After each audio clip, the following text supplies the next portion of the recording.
है। और मीडिया के सभी साथियों को बहुत बहुत धन्यवाद एवं अभिनंदन। एक शॉर्ट नोटिस में आप आज यहाँ सब आए। आज का विषय बहुत I will say it will be a brief issue, won't take much of your time, मगर एक बहुत गंभीर विषय है।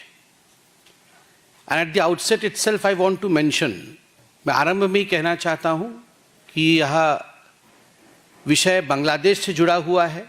We are not intruding into any kind of international domain, but चूंकि ये रविंद्रनाथ टैगोर जी का विषय है, इसलिए हमारे हृदय के निकट का विषय है, भारत के हृदय के निकट का विषय। इसलिए भारतीय जनता पार्टी इस पूरे मामले को बड़े गंभीरता से लेती है और बहुत सेंसिटिवली, संवेदनशीलता से लेती है। आप सबको विदित है कि मंगलवार को रविंद्रनाथ टैगोर जी के पैतृक घर, जो कि बांग्लादेश में स्थित है, वहां आक्रमण हुआ, वहां हमला हुआ और उसको काफी क्षति पहुंचाई गई है। गुरुदेव रविंद्रनाथ टैगोर कोई आम शख्सियत नहीं थे। Gurudev Rabindranath Tagore was not an ordinary person.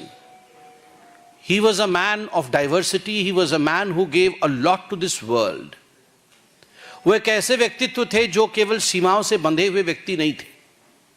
उन्होंने 2 राष्ट्र के राष्ट्रगान को लिखा। भारतवर्ष के राष्ट्रगान को भी, जन गण मन को, रविंद्रनाथ जी के कलम ने ही संजोया और बांग्लादेश के राष्ट्रगान को भी रविंद्रनाथ ठाकुर जी ने उसे अलंकृत किया, उसे लिखा। एक ऐसा व्यक्तित्व जिसको नोबेल प्राइज मिला।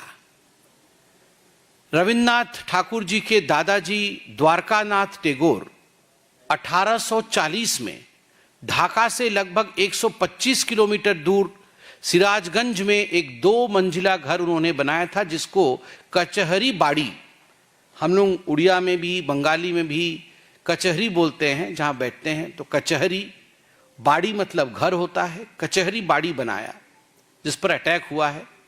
और जो अभी मीडिया के माध्यम से पता चल रहा है, यह जो अटैक हुआ है, यह जो आक्रमण हुआ है गुरुदेव रविंद्रनाथ टैगोर जी के घर पर, यह अटैक जमाते इस्लामी और हिफाजत इस्लाम, इन संगठन के लोगों ने किया है। और मीडिया के माध्यम से यह भी मालूम पड़ा है कि यह अटैक एक प्री प्लान्ड अटैक था। 5-6 दिन से इसकी एक योजना बन रही थी कि योजनाबद्ध तरीके से रविंद्रनाथ टैगोर के, जो कि एक बुनियाद हैं, बंगाल के, हमारी सभ्यता के, संस्कृति के एक धरोहर हैं, उनके घर पर हमला किया जाएगा, ताकि एक बड़ा मैसेज वो शायद विश्व को देना चाहते थे। और यह भी आपको बता दें कि यह घर बांग्लादेश सरकार ने सरकारी रूप से एक म्यूजियम के रूप में घोषित किया था। It was a declared museum, a museum which in fact within its precincts holds the originality of that part of India, of that part of the globe, I would say. Ravindra संगीत, कई कृतियां इसी घर में बैठकर रविंद्रनाथ टैगोर जी ने अंजाम दिया था उन्हें, और आज उसे ध्वस्त किया गया है। 3 विषय में यहां रखना चाहूंगा बड़ी जिम्मेदारी के साथ कि जो अंतरिम सरकार है, the interim government of Muhammad Yunus ji की जो अंतरिम सरकार है, उस सरकार का यह व्यवहार उचित नहीं है। अभी भी कोई कार्यवाही नहीं हुई है। इतने बड़े इंटरनेशनल मॉन्यूमेंट को बचा के नहीं रखा जा सका। एक बहुत ही खराब संदेश पूरे विश्व दरबार में जाता है। तो भारतीय जनता पार्टी के प्रवक्ता के नाते बांग्लादेश के अंतरिम सरकार के इस व्यवहार की हम निंदा करते हैं। दूसरा, रविंद्रनाथ टैगोर जी एक साधारण व्यक्तित्व नहीं है। मैं नहीं कहूंगा नहीं थे, क्योंकि इतने बड़े बड़ी शख्सियत वो हमेशा के लिए हमारे बीच में रहते हैं। महात्मा गांधी आज भी हमारे साथ उनके विचारधारा के रूप में मौजूद है। ठीक उसी प्रकार रविंद्रनाथ टैगोर जी भी उनके विचारधारा के रूप में, रविंद्र संगीत के रूप में, उनके लेखनी के रूप में आज भी हमारे बीच में मौजूद है। एक इस प्रकार का Nobel laureate, when he has been attacked, when his house has been attacked, when his way of thinking has been attacked, जब उनके विचारों पर आक्रमण और प्रहार होता है, एक डिजाइन के अंतर्गत होता है, we appeal the world community to come together against this. This is the appeal of Bharatiya Janata Party, a party which believes in inclusivity, a party which believes in the mantra of सबका साथ, सबका विकास, सबका प्रयास. स्वाभाविक रूप से आज यही party, we are giving a global call that all the countries who value morality, the countries who value civilizational thoughts, the countries which value creativity, the countries which value culture, they should all come together in unison to denounce what has happened today in Bangladesh, the attack on the house of Rabindranath Tagore. Thank you so much. प्रश्न सादर आमंत्रित हैं। पहले इससे related पूछिए।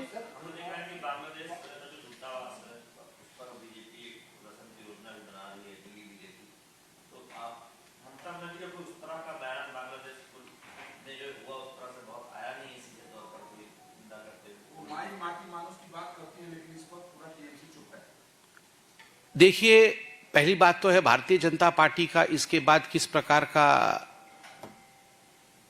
रुख रहेगा, क्या हमारी पार्टी करेगी, अभी मैं अवगत नहीं हूं।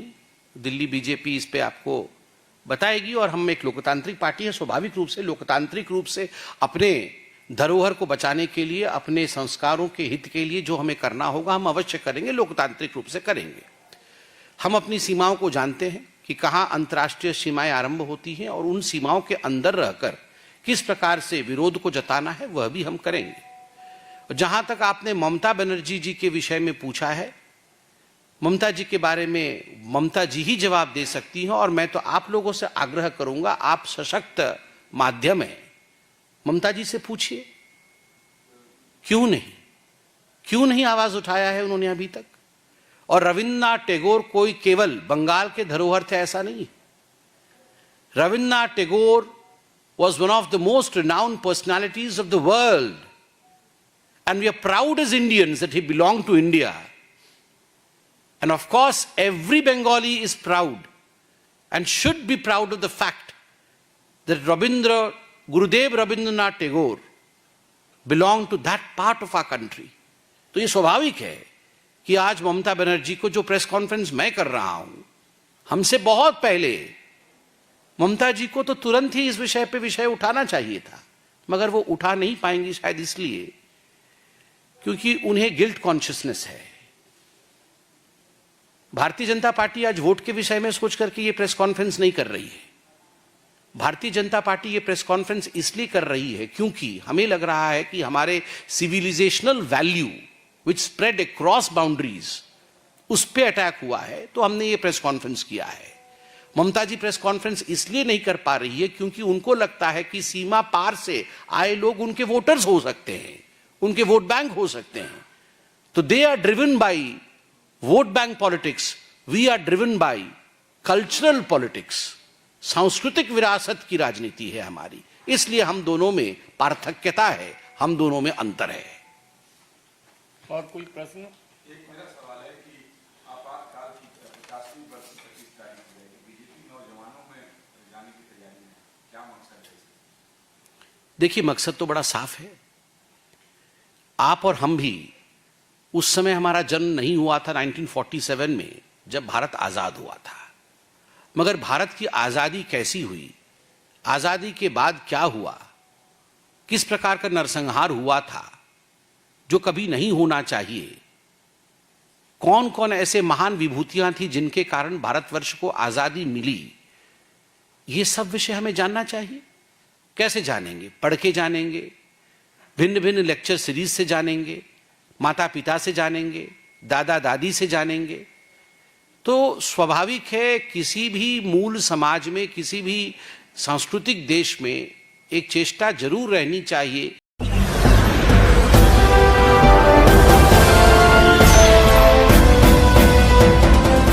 आप देख रहे हैं लाइव न्यूज 9 99 राष्ट्र सबसे पहले।